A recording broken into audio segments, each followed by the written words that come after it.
Welcome to the Healthy Compulsive Project podcast, where you can take a deep dive to explore the pitfalls and potential of the obsessive-compulsive personality, offering hope and help for perfectionists, workaholics, micromanagers, type A personality, and control freaks. Hello, everyone.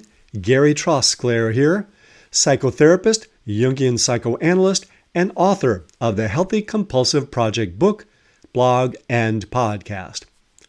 I'm all for being in the present, taking responsibility, and not blaming our circumstances on others. But there are times when we need to look back to move ahead. Too often our past exerts a pull on us even when we aren't aware of it. Not processing our past can lead to inaccurate narratives, ineffective strategies, and the loss of essential parts of ourselves. In this episode, we'll explore what's to be gained by unearthing our past and how that can help us both live in the present and move forward. This is episode 89 of the Healthy Compulsive Project podcast. Should you unearth the past? How looking back can help us move forward. People sometimes ask whether they need to dig deep down into their history to feel better, or whether they're better off leaving their past in the ground and focusing on the present. Understandably, some people fear that revisiting the past would bring old, painful memories to the surface for no purpose at all. Since we all eventually need to let go of what happened, why go through the intermediate step of subjecting yourself to the emotions that will come up when you can just move on and live in the present? After all, mindfulness, which has very robust research supporting its benefits, is all about being in the present. And besides, blaming your past for your present problems seems pretty immature. Psychotherapists take different approaches to this question. Some feel that understanding your past is essential. Others feel that it can be counterproductive and suggest that it's better to just concentrate on what's happening now. It might seem like burying the past is the strong and noble thing to do. There's much more to us than our past, and we shouldn't give it power over us. But this dichotomy misses the point. Understanding the past can be helpful, but only insofar as it helps you leave it behind and better adapt to the present moment. And whether we like it or not, the past makes itself known in the present, no matter how deeply it seems to be buried.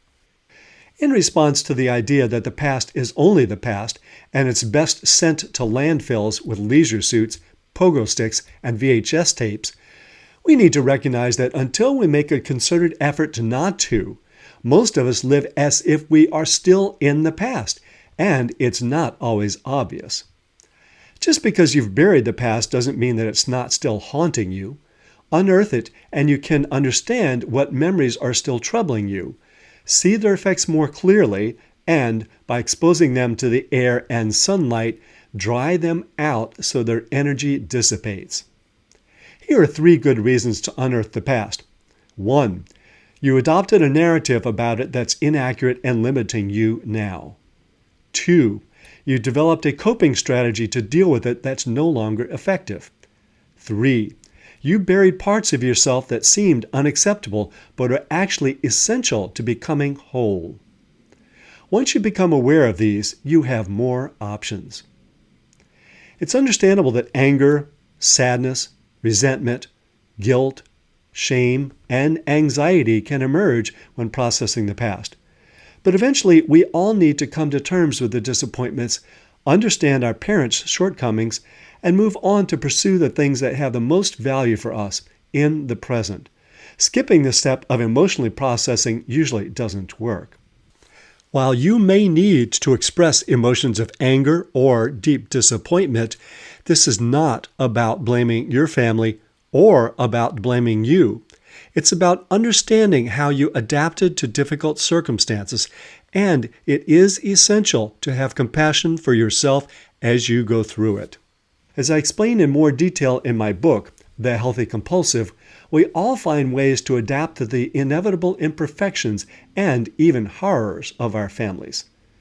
Some of these strategies are constructive, but many of them don't work well in adulthood. We continue to use the same strategies as if we were still in the past.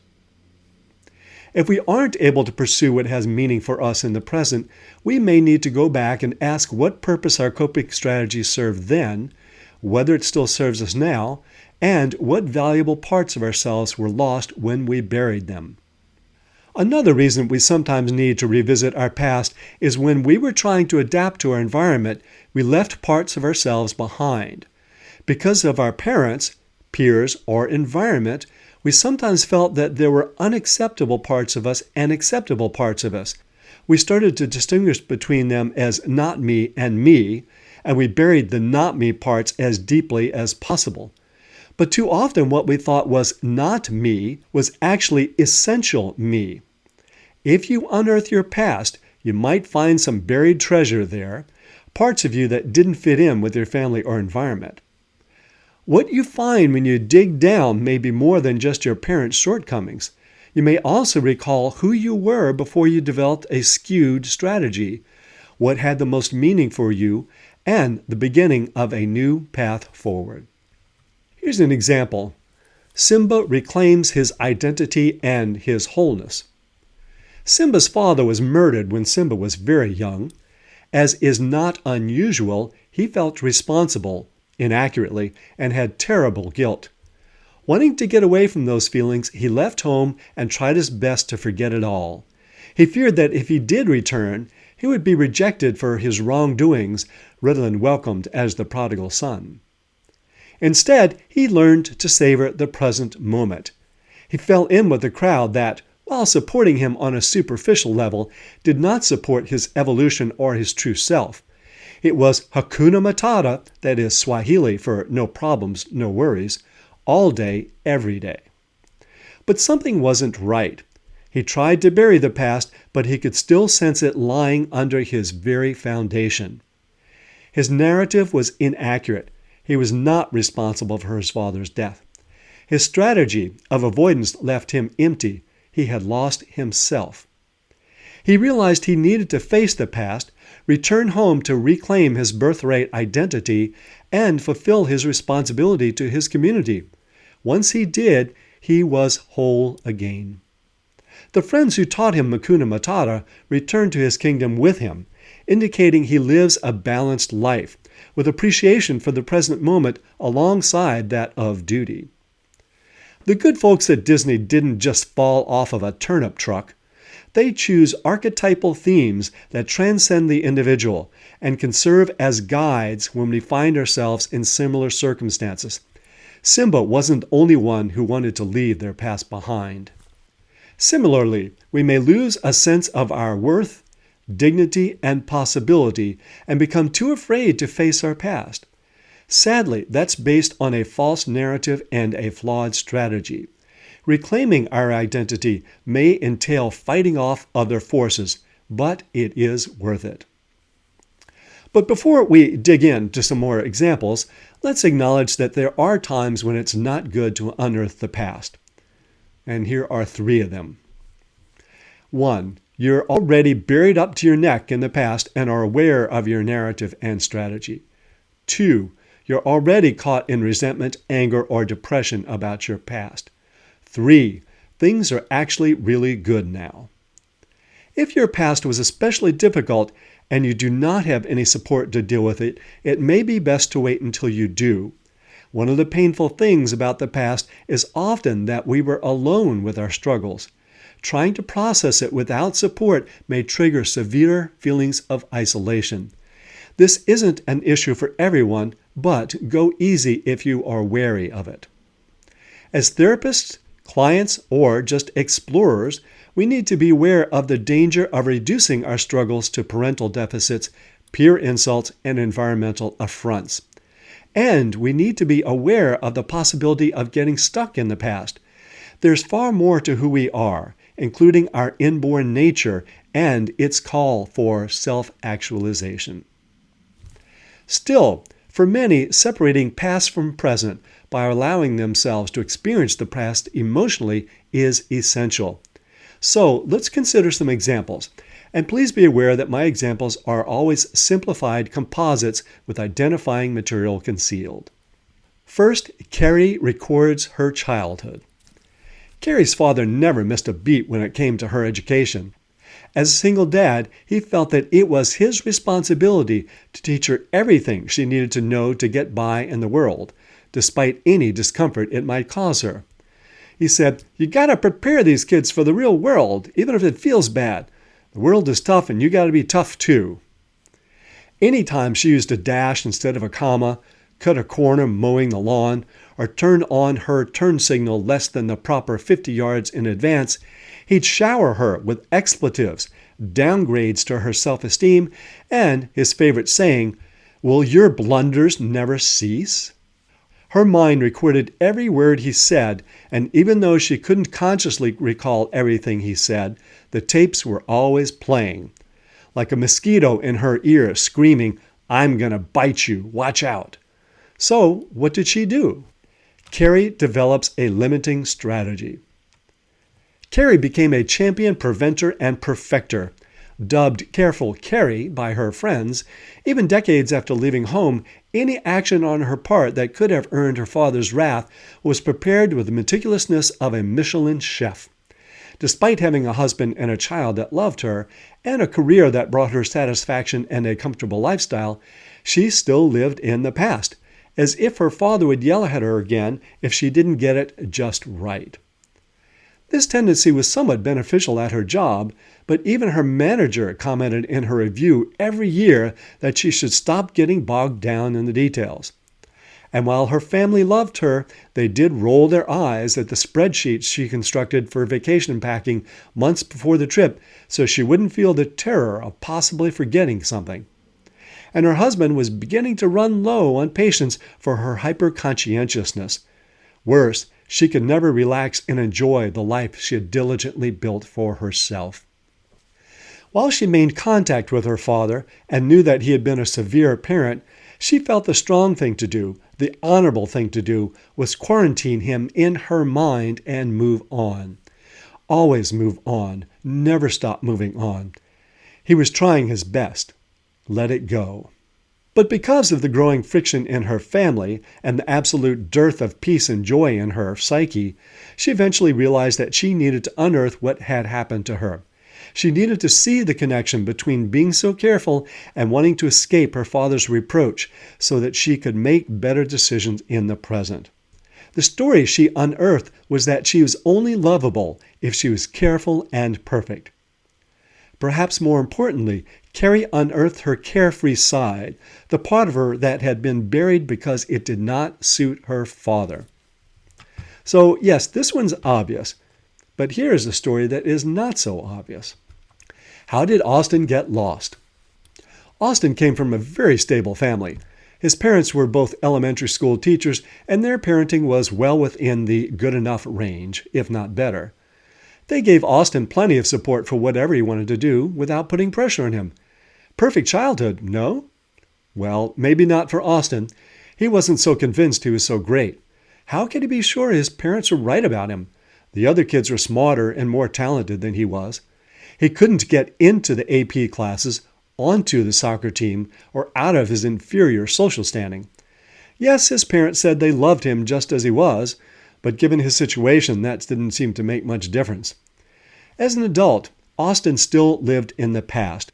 But in his case, it wasn't so obvious what was wrong with that past that would cause him to live as he did. He didn't want to blame his parents and saw no reason to unearth things. What had been buried was his fear that he didn't merit his parents' support. Austin coped not by trying to prove he was worthy, but by acting as if it didn't matter. Sex, drugs, and rap and roll were much more in his reach, but he was dismissive even of those. The inaccurate story he had developed in adolescence and unearthed as an adult was that none of his history mattered. In fact, that nothing at all mattered.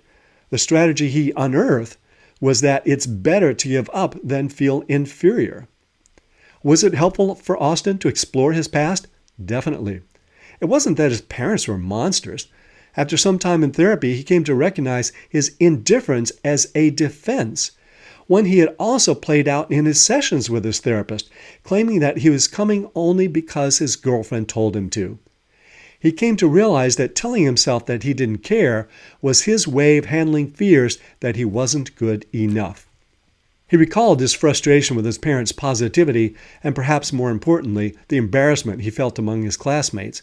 This was not an obvious case of parental failure, but of poor fit. Another child may have thrived in that environment, but given Austin's nature, it was not a good fit.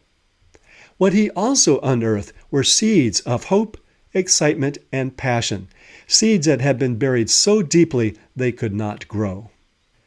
Now we're going to talk about Regina. Regina was having a hard time getting out of the house and back into the job market. She had worked in finance for 6 years, but had left after a disagreement with her last manager. She had had some difficulties with colleagues as well. She now avoided most contact with the outside world, except with her doctors. More specifically, she avoided just about anything that she feared would disappoint her. She feared she'd get too depressed if a job or friendship didn't work out. She was unable to tolerate risk. Having done well financially at her job, she had enough savings to survive for a few years, for better or worse. She had broken off contact with her parents as soon as she was old enough. It might have looked like she had left them behind and become a young professional who could manage life for herself.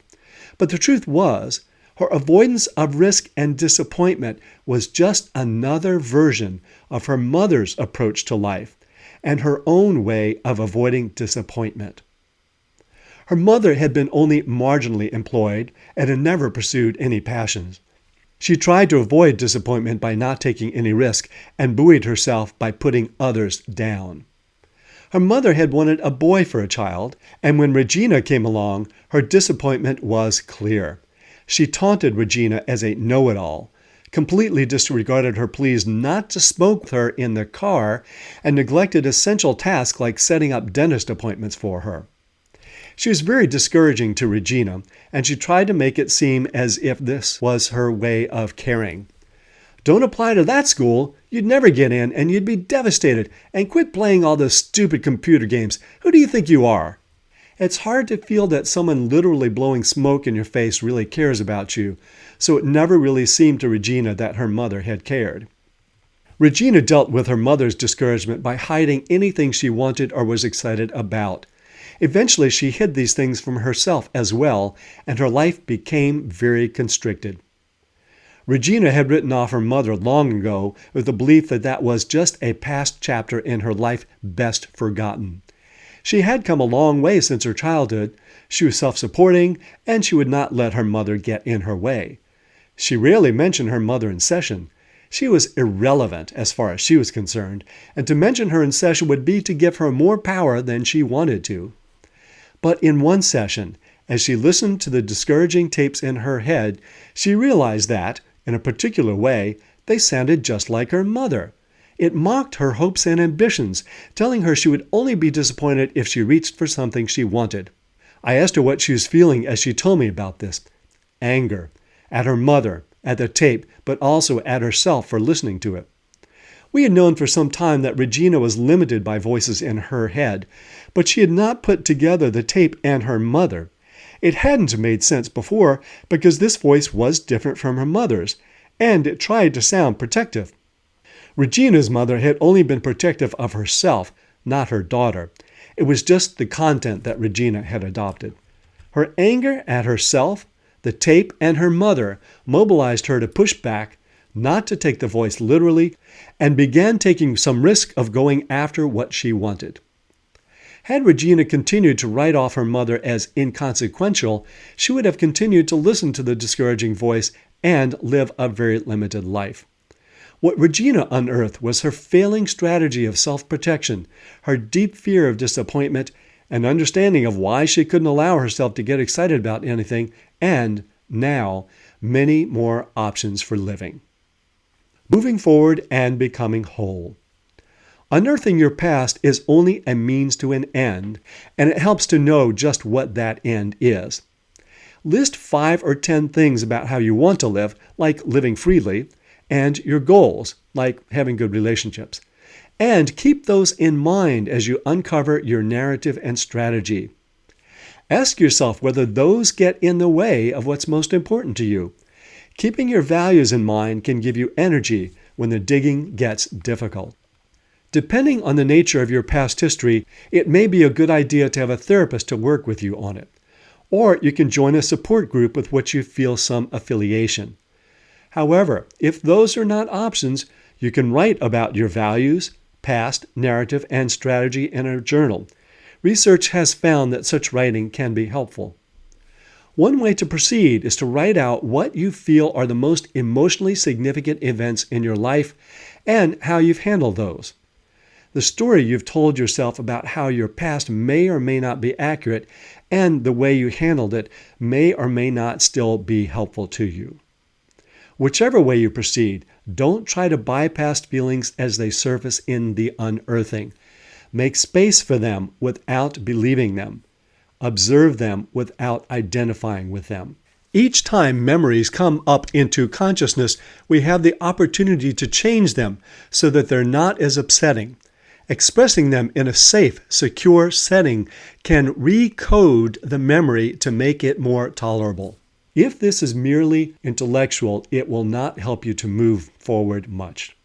If you have trauma in your past, or you are finding the emotions that come up too difficult to handle, consider using a workbook such as the Adverse Childhood Experience Recovery Workbook by Glenn Schiraldi. Workbooks such as this one can serve as a counterbalance to the more challenging emotions that can come up. Let's finish with an excerpt from an inspiring poem by David White called Yorkshire from his book The House of Belonging, published by Many Rivers Press, 2019, page 46.